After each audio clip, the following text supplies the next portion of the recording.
Ugandan President Yoweri Museveni will send a bill containing some of the world's harshest anti-LGBTQ legislation back to Parliament for amendments, the ruling party's chief whip said on Thursday. A group of lawmakers from the ruling National Resistance Movement discussed the bill with the president and agreed in principle to sign the bill into law, said Chief Whip Dennis Hampson Obua. The bill is yet to be returned to Parliament, subject to the Tuesday meeting. But the President, in principle, congratulated the members of Parliament on two fronts. One, for the strong stand on the anti-homosexuality bill. And two, for rejecting pressure from the imperialists. He said the bill was being sent back to, quote, facilitate the reinforcement and the strengthening of some provisions. The bill remains the anti-homosexuality Bill 2023. Human rights activists and the U.S. government say the bill, which was passed last month with near unanimous support, is among the harshest pieces of legislation penalizing sexual minorities anywhere in the world. The United Nations, European Union, and a long list of corporate giants have condemned it. It would impose the death penalty for so-called aggravated homosexuality, which includes having gay sex when HIV positive, and 20-year sentences for promoting homosexuality. The European Parliament condemned the bill Thursday. Here's Swedish member Malin Bjork. The proposed Ugandan bill imposing death penalty for consensual same-sex relations is simply horrific. Death for being who we are. It releases an avalanche of hate, violence, scapegoating. The bill has already triggered a wave of arrests, evictions, and mob attacks against LGBTQ+ Ugandans, members of the community say. Ugandan photographer and LGBTQ+ rights activist Papa de Delavi Kwagala was living in South Africa when the bill passed. Let me give you a picture of how it is in Uganda right now. Queer people are being thrown out, backed up by law. They do not have housing anymore. They don't have shelter. There is no safety whatsoever. That's what I can say about that. Queer people can't get medication. Queer people can't get education. And at the moment, there is a lot of mob justice that is happening, beating people up, killing people. Suicide rates are also rising. Museveni is a strong opponent of LGBTQ+ rights, having signed a law in 2014 stiffening penalties for same-sex relations. That law was nullified within months by a domestic court on procedural grounds. Museveni faces a possible juggling act of trying to keep lawmakers happy over legislation that has broad popular support, while not antagonizing foreign donors who provide billions of dollars in aid each year. So guys, I saw in that video, and I think, me personally, I think the news is misrepresenting what's happening in Uganda when they say that the Ugandan president is folding, or he's because of aid money. He sent the bill to be reworked. And if anybody who knows who President Museveni is, he's not that kind of person. Because he already stated in a speech, he don't need aid from no African. Sorry, my bad.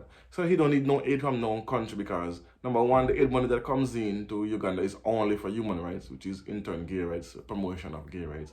And he said this multiple times. I think what he's doing, and I agree with it, the death penalty, I think might be a bit too far. I don't believe in killing someone because they are gay. But there are reasons for death penalty, but depending on the case-by-case basis. Look at, for instance, Saudi Arabia and Qatar. Those countries have strict anti-gay laws, where if you even wear the collar, you can get locked up, or if you get caught, you can get killed in Saudi Arabia and Qatar and a couple of other Arabian countries. How is it they don't have no protests or no UN speech on the Saudi Arabia or from Qatar, where there's no speech, there's no protest from these same UN people who is holding Africa feet to the fire? Why? Because they cannot bully or say anything to Saudi Arabia because they know they will lose economically wise, they will feel harsh pain. So because Africa can't do that now, they are bullying Africa into accepting this Batmanism, basically. But I do think what the president is trying to do is he's trying to tread a very small needle. He's in the middle. He's strictly anti-gay, so that bill gonna be passed. But I think they're gonna remove the death penalty, or they're gonna rework it to say that only in extreme cases it can be done. But it's not gonna change because 99.9% of the parliament voted for this bill. So he cannot just veto it as what the international community is pushing him to do, and the UN. And who the hell cares what the UN thinks? Look at all the killing that's going on right now in Sudan, where the war is going on. There's no help for refugees. They are telling the refugees to go back. And especially even in the Democratic Republic of Congo, where there's a civil war going on, the UN issue a memorandum, a memo stating that they should go back to the Congo, to their countries. But when it's Ukrainians, what they did, every country opened the doors to Ukraine and give them room, board, housing, permanent papers. But once it's a black nation, no, go back. We can't take you without no space. So to tell you how the UN, how they view Africa, this isn't about human rights, it's about control. So they're trying to control Uganda and Kenya because they are actually sowing seeds right now to cause destabilization in Kenya because of this. Number one, the anti-gay bill that Kenya has, and also the de-dollarization of Kenya. Kenya just announced they're no longer using the dollar to purchase oil; they're using their own currency. So the country is saving $500 million monthly, per month. They're saving just by stopping that. So it's hurting the US dollar strength, whether they want to argument it or not, because Bangladesh just recently, since week, also do away with the dollar and using their own currency.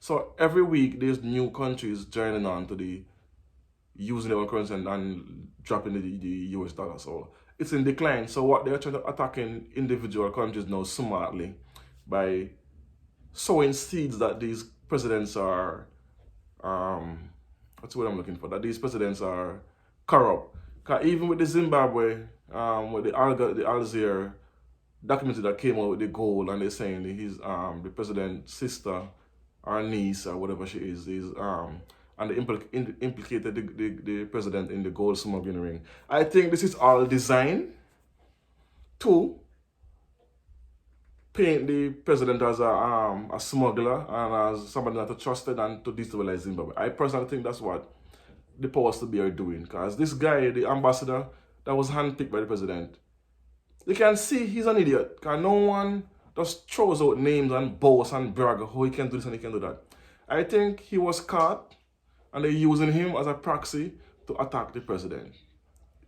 Go and watch the Alzheimer documentary on the gold smuggling ring in Zimbabwe and see if it's not a ploy to discriminate the president. That's just my opinion on that. Anyway, as always, I know it is. Thanks for watching. You know it's a WSXM podcast. Tell a friend, like, share, and subscribe. Peace. One love. Boom.